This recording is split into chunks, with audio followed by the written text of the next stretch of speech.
Unit के सारे आदमी को खाना खिला दिया। आपका खाना लगा दो साहब? नहीं रहने दो, हम बाद में खा लेंगे। साहब एक बात पूछूं? पूछो। ये 15-16 घंटे आप काम कैसे कर लेता है साहब? तुम ही बताओ। साहब दो ही बात हो सकती है साहब। क्या? या तो आदमी के सर पर भूत सवार हो या फिर इशक सवार हो साहब। पढ़े लिखे तुम हो नहीं यार, लेकिन बात हमेशा पते की करते हो। हाँ, मेरे सर पे इश्क सवार है। साहब मैं आपका पुराना नौकर हूँ, आज तो अपने दिल की बात बता दो। बता दे? हाँ साहब, वो हाँ, कौन सी खूब सुंदरी है साहब? ठीक है, आज तू पूछ ही रहा है तो बता ही देते हैं। यहाँ हाँ, बताओ साहब। वो खूबसूरत सुंदरी है हमारा काम। ओह गॉड! तुम यहाँ क्या कर रही हो? अरे तुम कहाँ से चली आई? बाहर इतनी बर्फ गिर रही है, अगर सर्दी लग गई तो? सर्दी लगी तो मैं कोई नन्हे बच्चे थोड़ी हूँ जो मुझे ना, तुम तो नानी माँ हो ना। हाँ चलो घर चलो। अगर दीवान साहब को पता चल गया ना तो वो कहेंगे वो तो बच्ची थी, लेकिन तुम्हें तो ख्याल रखना चाहिए था। डैडी मुझे कुछ नहीं कहेंगे। कुछ नहीं कहेंगे। अरे जरा ब्रांडी लाना। अरे डैडी की बच्ची, ना ओवरकोट पहना ना स्वेटर, अगर निमोनिया हो गया तो? हाँ? ओफो, ये लो पी लो।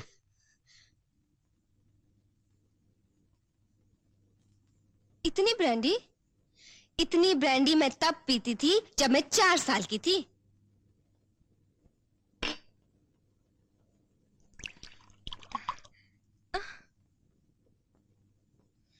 जब तुम 17 साल की हो जाओगी ना तब इतनी पीना। How dare you do like that to me? चलो बचपना छोड़ो, घर चलो। बाहर बहुत सर्दी है, आज मैं यहीं सो जाऊंगी। नहीं, ना तुम सोओगी ना मुझे काम करने दोगी। I promise मैं तुम्हें बिल्कुल तंग नहीं करूंगी। देखो मैं सो गई, अब तुम आराम से काम करना। हाँ हाय, लगता है आपको हमारा प्रोग्राम कुछ खास पसंद नहीं आया। ये बात नहीं, ऐसा तो लग ही नहीं रहा था कि ये प्रोग्राम कॉलेज की बच्चियां पेश कर रही हैं। तो फिर कैसा लग रहा था? ऐसे लग रहा था जैसे कि चलिए मिस्टर अशोक, खाना लग गया है और लोग आपका इंतजार कर रहे हैं। मौके पर आई आप। मौके पे आने की तो मुझे जवानी से आदत है। वैसे आपको प्रोग्राम कैसा लगा? बिल्कुल आपकी जवानी की तरह। Thank you thank you.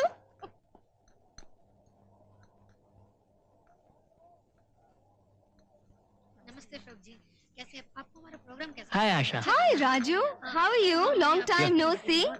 Thank you. Hello Asha, how are मैं यू? ठीक हूँ, हैप्पी एज ऑलवेज। चलिए मैं आपको आज के चीफ गेस्ट से मिलवाती हूँ। चलिए। Ashok, meet squadron leader Sharma, daddy के बहुत अच्छे फ्रेंड हैं, आजकल यहाँ पोस्टेड हैं। Nice meeting you. My pleasure.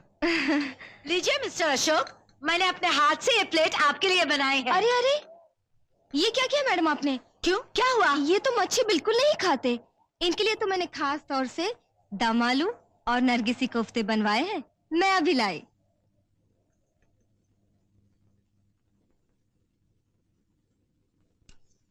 बड़ा ख्याल है आपको हमारा। Thank you. बेहतर ये होता कि खुद का भी ख्याल करती।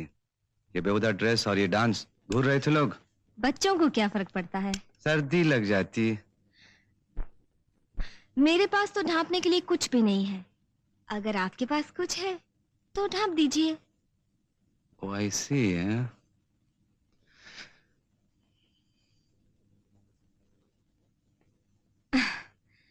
खुश? अब तो इस बच्ची को सर्दी नहीं लगेगी ना? अरे अच्छा, तू ये अचानक कैसे आ गई? ऐसी गजब की सर्दी पड़ रही वहाँ पर कि क्या बताऊँ मैं आपको। मैं तो अपने दुश्मन को भी सलाह न दूं कि ऐसे मौसम में कश्मीर जाए। अरे कमाल है, ये अशोक भी अभी यही कह रहा था। तुम दोनों एक ही प्लेन में आए हो क्या? एक ही प्लेन में? अगर मैं आती तो ये ना आते। क्यों? अब बात ये है ना, डैडी की जगह नहीं थी, एक ही सीट थी, चार्टर करके आई हूँ पूरा प्लेन। अरे लेकिन वो तेरी पढ़ाई का नुकसान नहीं होगा क्या? डैडी, आप हमेशा कहते हैं ना कि मैं आपकी बेटी नहीं बेटा हूँ, और फिर कल मुझे आपका बिजनेस भी संभालना है। ना इसमें कोई शक है कि तू मेरा बेटा है, और ना इसमें कि कल तुझे मेरा बिजनेस संभालना है। तो आप ही सोचिए, जब मुझे कल आपका बिजनेस ही संभालना है तो मैं हिस्ट्री ज्योग्राफी में अपना वक्त बेकार में क्यों जाया करूं? और फिर अशोक जैसा अपना इतना अच्छा सिखाने वाला कहाँ मिलेगा? क्यों अशोक? अगर तू यही चाहती है तो यही सही। अशोक जी, आशा की ट्रेनिंग शुरू कर ही दो जी। हाँ, जो कम। चलिए, पहला सबक आज ही शुरू करते हैं। Good evening sir. Good evening. बाबू, जरा कुछ देर के लिए बाहर जाओ, मैं आप लोगों का भी बुलाता हूं। चलो सब लोग बाहर चलते हैं, चलो चलो। हो सकता है कि पहला सबक सीखने के लिए इन सब के सामने तुम्हें जरा सी शर्म आए। देखो, तुम्हारा ये बचपना कब छूटेगा? हमेशा बचपना ही कहोगे, कभी प्यार का नाम नहीं दोगे? ये प्यार नामुमकिन है आशा। तुम्हारे और मेरे बीच में हैसियत की दीवार खड़ी है, और मैं दीवान साहब को अच्छी तरह जानता हूं। जिस दिन उन्हें इस प्यार का पता चलेगा, वो मेरे सीने में गोली दाग देंगे। मगर क्यों? इसलिए क्योंकि उन्होंने मुझे फुटपाथ से उठाया। फुटपाथ पर तो हजारों लोग होते हैं अशोक, वहीं पैदा होते हैं, वहीं पर मर जाते हैं। लेकिन उनमें से डैडी ने तुम्हें क्यों उठाया? क्योंकि वो अच्छी तरह जानते हैं कि तुम में टैलेंट है, हुनर है। तुम उनके नौकर नहीं, उनके दाहिने हाथ हो अशोक।